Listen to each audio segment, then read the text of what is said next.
This is Hoobs. We are back in my studio in Huntington Beach, Classic 33, and we're here filming episode 2 of our new web series, Torched.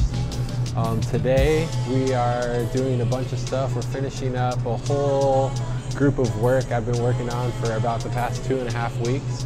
I've got everything in the final stages, and it's all a bunch of sculptural pieces today. So today our focus is really sculptural work in borosilicate and kind of what goes into that.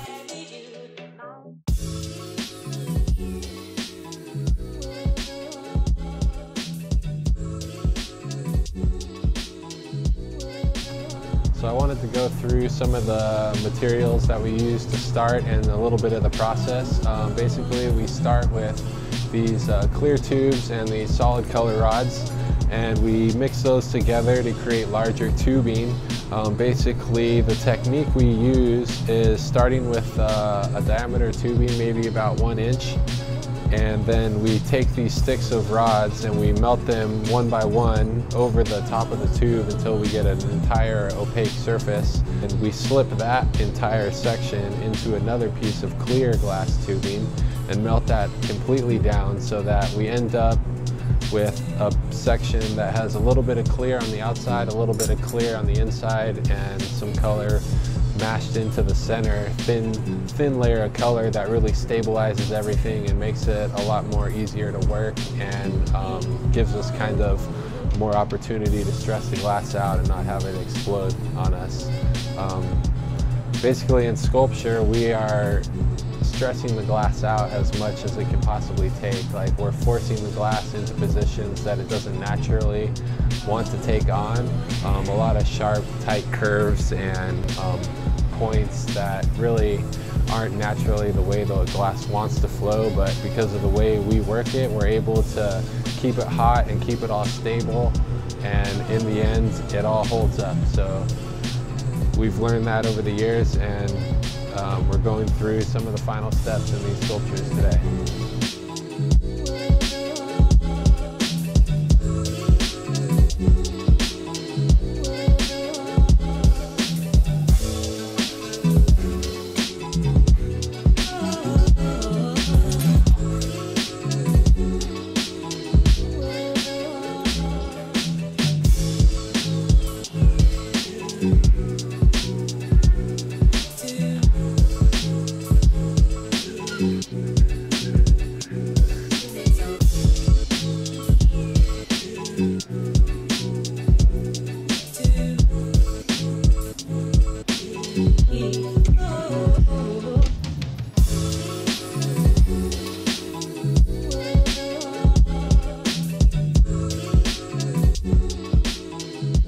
So in sculpting, you've got to have a lot of patience. Things are definitely going to go wrong. Today I'm pretty much working on things that are, I consider one-offs, or something that I'll do maybe one time or a short series of and I'll never go back to. So I'm doing things with the glass that I've never done before. And even with 15, 17 years of experience, I still make mistakes and things go wrong when you don't expect it. So you've really got to have the patience and the nerve to kind of just work through it and learn from your mistakes and not get too frustrated, because it's going to happen. Nowadays, I've got enough experience that when something goes wrong, I pretty much know why it went wrong, and it's usually a dumb mistake that I made of just, getting lazy or not paying attention at a certain point. And in the beginning, I used to kind of be puzzled as to what went wrong, but nowadays I'm able to know exactly what went wrong and not get too upset about it. Just know that I'm gonna not do that next time. But today was one of those days where I basically did something I shouldn't have. I put a handle onto a piece that was probably too heavy for the diameter of the handle, and ended up paying the price, and the whole piece cracked off and hit the floor and exploded. So we'll be starting that one on again, but that's all part of the process, and it's the reason why it's really so difficult to learn how to do this. Very frustrating at times.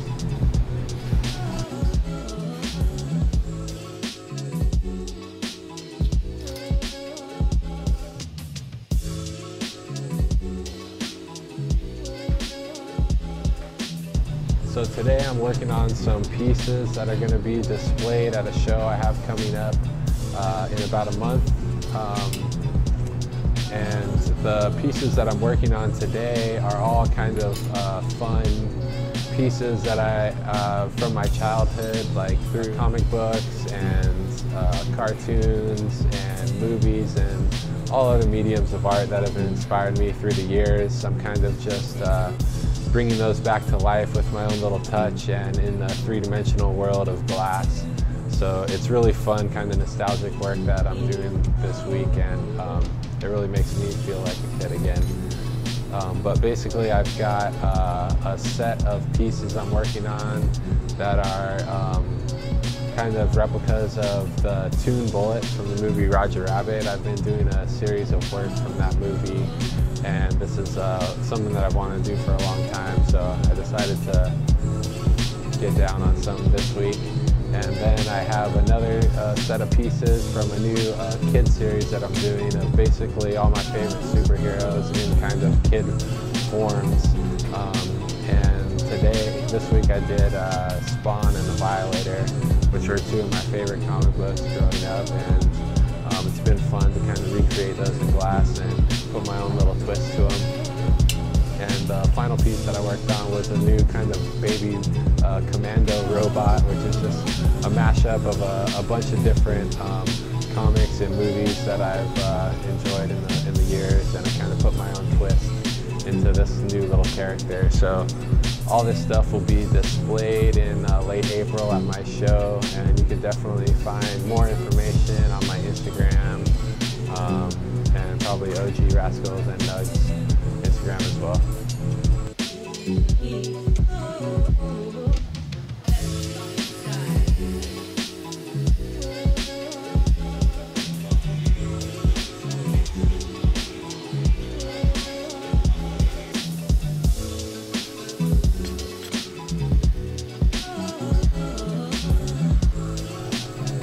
So we're going to start trying to answer a few questions from any comments in the links that we post for these videos from week to week.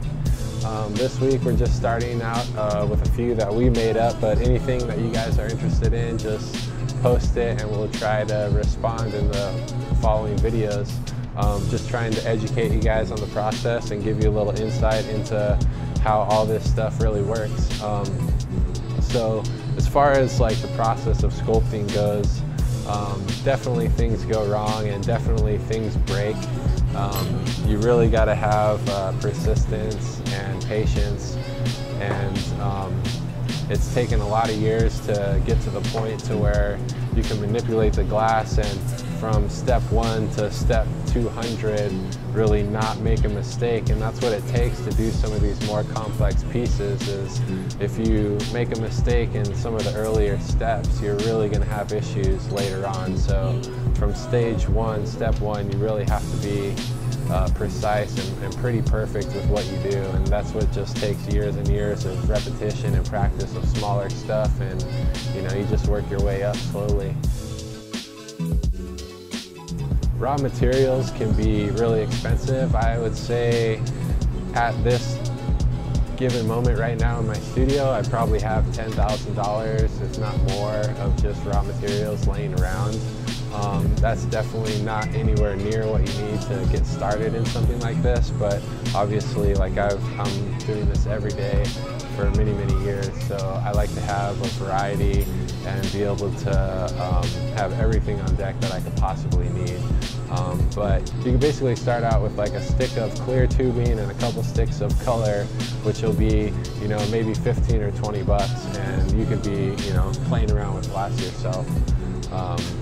But definitely over the years, the price has gone up and the colors have gotten better and more sophisticated. So that's definitely a huge expense in the process of making glass. And you've always got the loss and the breakage. So sometimes, you think you have everything figured out and what it's going to cost, and it ends up costing you double in material and time. So one thing you'll see me do a lot of is kind of stick a clear rod into my piece and wipe some material away, and then I'll stick it in the water bucket. The water bucket is just basically a quick way to crack any glass off real fast that I don't want it to be in my way anymore. So I kind of use the clear rod as like a pencil or an eraser you could think of, and I stick it into the piece when the clear rod is pretty rigid and stiff, and I'm able to wipe away hot material on the piece. And then I'll stick it in the water bucket, and that'll break off any material that was hot, and I'll get a nice clean rod to continue with or use down the road in the following steps. So yeah, this brings us to the end of episode 2, and I hope you guys enjoyed everything that we showed you here today, and please stay tuned and comment for us any questions you have. Thanks.